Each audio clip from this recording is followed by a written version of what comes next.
ರುದ್ರಪಾರಾಯಣ ಕಲಿಬೇಕು, ಅಷ್ಟೋತ್ತರ ಕಲಿಬೇಕು, ಪೂಜಾ ಷೋಡಶೋಪಚಾರ ಕಲಿಬೇಕು. ಇವೆಲ್ಲವೂ ಪಾಠ ಪ್ರವಚನ ಮಾಡೋಕ್ಕೆ ಶುರು ಮಾಡಬೇಕು. ಹೊನ್ನಾಳಿ ಸ್ವಾಮಿಗಳು ಭಾಳ ಆತ್ಮೀಯತೆಯಿಂದ ನನ್ನನ್ನು ಇಟ್ಕೊಂಡ್ರು. ಆಮೇಲೆ ನಾನು ಓದ್ತೀನಿ ಅಂತಂದು ನಮ್ಮ ಗುರುಗಳು ನಾನು ಓದಕ್ಕೆ ಹೋಗ್ಬೇಕು ಅಂತ ಅಪೇಕ್ಷೆ ಪಟ್ಟು ಕೇಳಿದಾಗ, ಹುಚ್ಚ ಪುಸ್ತಕದ ಬದ್ನಿಕಾಯಿ ಏನು ಓದ್ತೀಯ ನೀನು, ನನ್ನನ್ನು ಅವರು ಪುಸ್ತಕದ ಬದ್ನಿಕಾಯಿ ಅನ್ನೋರು, ಅದನ್ನೇನು ಓದ್ತೀಯ ನೀನು ಅನ್ನೋರು. ಹಿಂಗೆ ಅಂದ್ಕೊಂಡು ಕಾಲ ಕಳ್ಕೊಂಬಂದೆ ನಾನು. ಲಿಂಗೈಕ್ಯರಾದ್ಮೇಲೆ ಓದ್ಬೇಕು ಅನ್ನೋದು ಬಂತಲ್ಲ ಕುತೂಹಲ. ಆಗ ಏಜ್ ಎಷ್ಟಿತ್ತು ಅಂದಾಜು? ಆಗಲೇ 83ನೇ ಇಸ್ವಿ, ನಾನು 52ನೇ ಇಸ್ವಿ, ಹುಟ್ಟಿರೋದು 52ನೇ ಇಸ್ವಿ. ಅಲ್ಲಿಗೆ ಎಷ್ಟು ವರ್ಷ ಆಯ್ತು ನೋಡ್ರಿ? 30 ವರ್ಷ. 30 ವರ್ಷ ಟೈಮ್ ನಂಗೆ ಆಯ್ತು.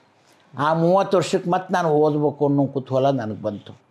ಆವಾಗ ಅವ್ರು ಕೇಳಿದರು, ನಂದು ಆಗಿರ್ತಕ್ಕಂಥದ್ದು 6ನೇ ಕ್ಲಾಸು 7ನೇ ಕ್ಲಾಸ್ ಮುಗಿದಿತ್ತಲ್ಲ, ಅದಕ್ಕೆ ನೋಡಿಕೊಂಡು ಆಯಿತು ವಯಸ್ಸಿನ ಪ್ರಮಾಣದಲ್ಲಿ SSLC ಕಟ್ಟೋಣ ಅಂತ ಅಲ್ಲಿ ಹೆಡ್ ಮಾಸ್ಟ್ರುಗಳು ಹೇಳಿದರು. ಹೆಂಗಪ್ಪ ಓದ್ತೀಯ ನೀನು? ಸ್ಕೂಲಿಗೆ ಹೋಗ್ತೀನಿ ಅಂದೆ ನಾನು. ಹೊನ್ನಾಳಿ ಸ್ವಾಮಿಗಳು SSLC ಕ್ಲಾಸಿಗೆ ನನ್ನನ್ನು ಕಳಿಸ್ಬಿಟ್ರು. 30ನೇ ವರ್ಷದಲ್ಲಿ 30ನೇ ವರ್ಷದಲ್ಲಿ ನನ್ನನ್ನು ಕಳಿಸಿದರು.